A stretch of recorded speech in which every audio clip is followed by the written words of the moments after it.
이른바 산업부 블랙리스트 의혹 사건의 핵심인 백운규 전 장관의 구속영장이 어젯밤 기각이 됐죠. 이를 놓고 정치권의 목소리는 엇갈리고 있는데요. 네, 국회 취재기자 연결해서 자세한 내용 알아보겠습니다. 나경률 기자. 네, 먼저 민주당은 백운규 전 장관의 구속영장 기각으로 이번 수사가 보복 수사였음이 드러났다는 입장입니다. 우상호 비대위원장은 검찰의 무리한 수사에 법원이 경종을 울렸다 이렇게 평가했는데요.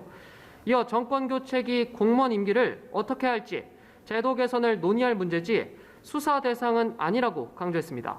나아가 윤석열 대통령과 한동훈 법무부 장관의 막무가내 수사가 시작된 것 아니냐는 시각도 있는데요.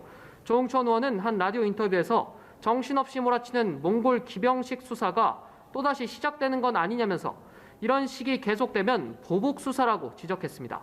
국민의힘은 민주당이 검찰의 정상적인 수사에 보복 수사란 프레임을 씌우고 있다고 반박했습니다. 권성동 원내대표는 민주당 주장대로 이번 수사가 보복이라면 문재인 정부 적폐청산 수사도 정치 보복 아니냐, 윤석열 정부가 수사하면 보복이라고 호들갑을 떤다고 했습니다. 민주당의 내로남불, 이중잣대가 그대로 드러났다고 비판한 겁니다. 네, 이렇게 여야의 공방이 치열한 상황에서 후반기 국회는 아직도 시작되지 않았습니다. 민생 문제 해결에는 손을 놓고 있다는 비판이 나온다고요? 네, 그렇습니다. 벌써 18일째입니다. 문제는 지금도 여야의 원구성 협상이 진척을 보이지 않는다는 점인데요. 법사위원장 자리를 누가 맡을지 여야 입장차가 여전해서 후반기 국회가 출발할 조짐도 보이지 못하는 겁니다. 국회의장단 선출은 물론 상임위도 구성되지 못해 국회 입법이 그야말로 마비된 상황인데요.